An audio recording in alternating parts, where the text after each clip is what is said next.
The Holy Gospel according to St. Matthew, the 5th chapter. Glory to you, O Lord. When Jesus saw the crowds, he went up the mountain, and after he sat down, his disciples came to him. Then he began to speak and taught them, saying, "Blessed are the poor in spirit, for theirs is the kingdom of heaven. Blessed are those who mourn, for they will be comforted. Blessed are the meek, for they will inherit the earth. Blessed are those who hunger and thirst for righteousness, for they will be filled. Blessed are the merciful, for they will receive mercy. Blessed are the pure in heart, for they will see God. Blessed are the peacemakers, for they will be called children of God. Blessed are those who are persecuted for righteousness' sake, for theirs is the kingdom of heaven. Blessed are you when people revile you and persecute you, and utter all kinds of evil against you falsely on my account. Rejoice and be glad, for your reward is great in heaven. For in the same way they persecuted the prophets who were before you." The Gospel of the Lord. So Super Bowl Sunday is all about the winners, right? The winner of the AFC plays the winner of the NFC, and even if we don't particularly care about either team, as seems to be evident from our soup collection, most of us will tune in just to see who's going to win.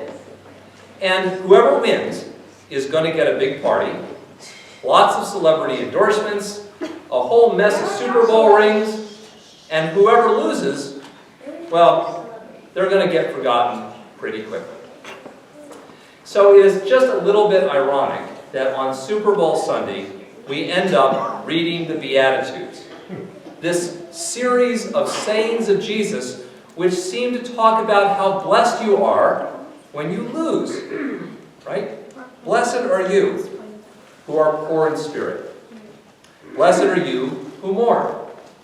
Blessed are you when people revile you and persecute you. And I always read this stuff and say, really? These are not the kinds of blessings that I look for when I'm looking for blessings from God. These are not the kinds of blessings that I hope for other people. These are not even the kinds of blessings I want to think about. I would, like most people, rather tune in and watch somebody win. That's a whole lot more fun.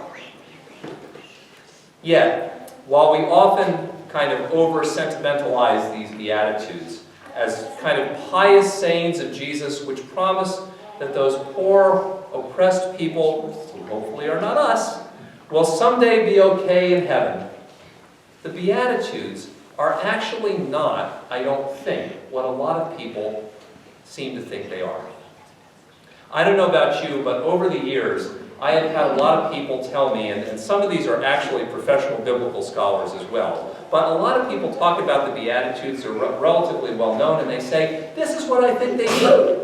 And some of the things that people say they think the Beatitudes are about, they don't strike me as entirely satisfying answers. For example, there are a bunch of people who think that the Beatitudes are some kind of deep and profound philosophy that Jesus uttered, and the reason they're remembered is because he was so deep and profound in his philosophy that someday everything is going to be made all right. And, you know, there actually is some truth to that, because Jesus says your reward is going to be great in heaven, so there is something coming down the pike. Thing is that Jesus makes these Beatitudes, and he speaks in the present tense. Blessed are you who mourn right now. Blessed are you who are persecuted right now. How is it that I'm blessed by going through all of this stuff right now? You know, I don't know about you, but I have been through a lot of things in my life that have not always been really great things. And I can look back on some of those and say, you know, I learned something because of that horrible experience I went through. That horrible experience has made me stronger.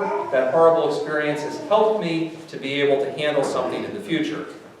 But I never go back and say, gee, God, thank you. That was such a great experience while I was going through it. Lay some more on me, please.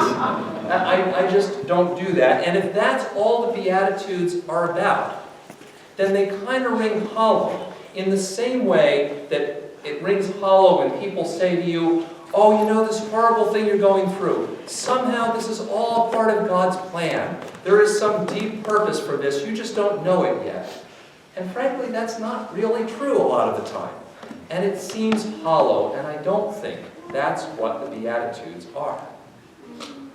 Sometimes people talk about the Beatitudes and they say things that make it sound like there's some kind of appeal to some kind of Christian masochism. You know, suffering is good for you, and you're supposed to enjoy it. In fact, if you're not suffering the right way, then maybe you're a lousy Christian. I mean, suffering builds character, right? But honestly, many of you know me, I'm enough of a character already. Don't need more suffering. You probably don't need more of it either.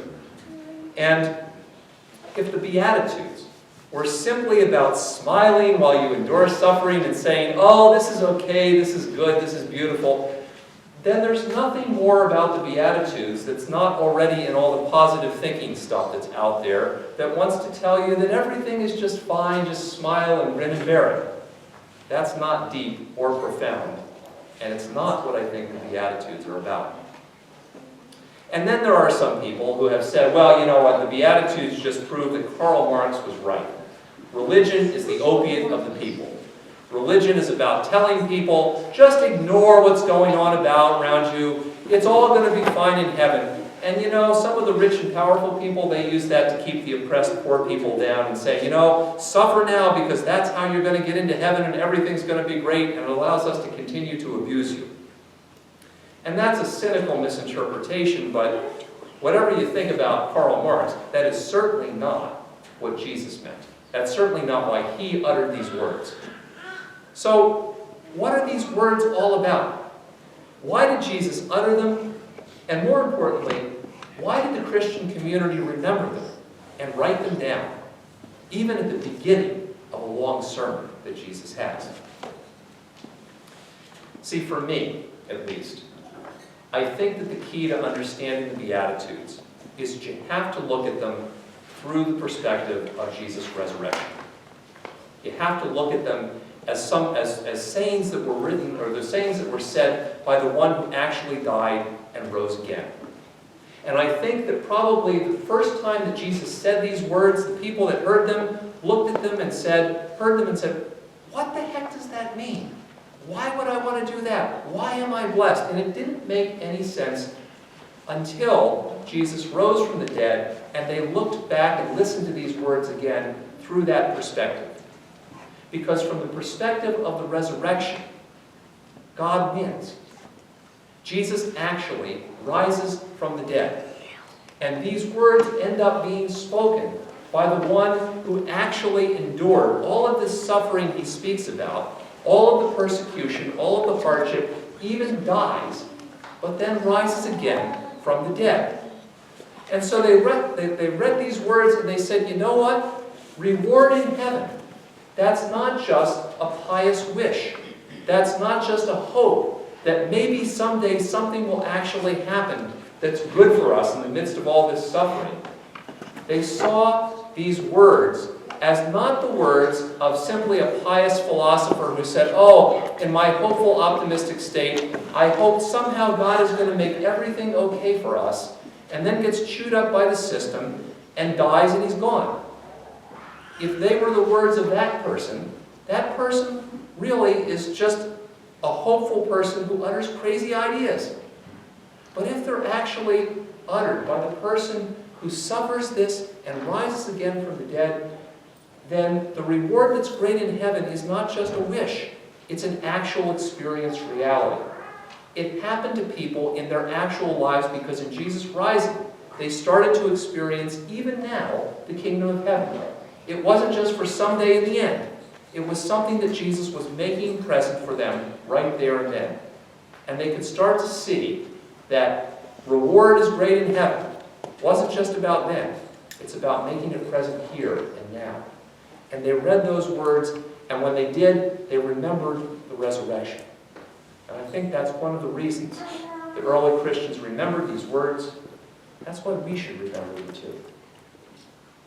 From the perspective of Jesus' resurrection, the Beatitudes reminded people, and they should remind us, that acting in faithfulness is worth doing, even if it results in pain and suffering.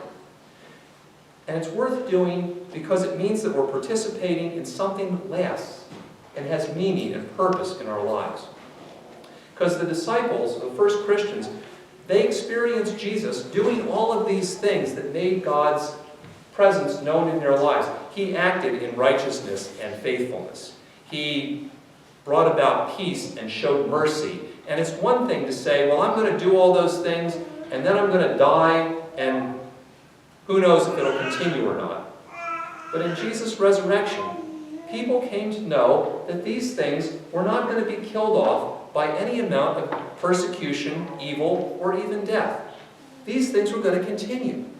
And so when they participated in these things, they were participating in things that they knew God was going to continue, even if they suffered things while they were doing it. They could actually participate in things that had meaning and purpose in their lives. And that's why they remembered these Beatitudes. That's why we should remember them as well. And I think for those first Christians, and for us, the Beatitudes reminded them that pain and brokenness are not signs of God's absence, but are the places where the living Jesus meets them. In the resurrection, Jesus met them at the empty tomb. And in doing that, he also reminded them that the first time he met them was often in places where they were hungry, where they were lonely, where they were persecuted and picked on, where they were suffering unrighteousness in their lives. And those places were the places where Jesus first came to them. Everybody else in their lives said, all the pain and the suffering you're going through, that is a sign that God is unhappy with you. That is a sign of God's absence in your life. But they came to realize that those places were actually the places where God cared about them, where God met them in Jesus. And so they read these Beatitudes and they realized that even, maybe especially the places of pain and brokenness, are the places where God promised to be present in their lives. That's why they remember the Beatitudes. That's why we should remember them as well.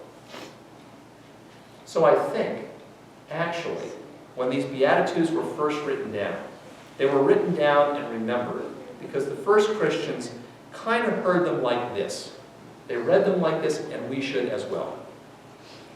Blessed are you when you are poor in spirit or mourning, because that is where the living Jesus promises to meet you. Blessed are you who hunger and thirst for righteousness, because you're investing yourself in something real that's going to outlast all of the pain and the brokenness. And blessed are you when people revile you and persecute you, because even if they do those things, you know the resurrection. And so you know that God wins. And you know that God's winning is always going to include you.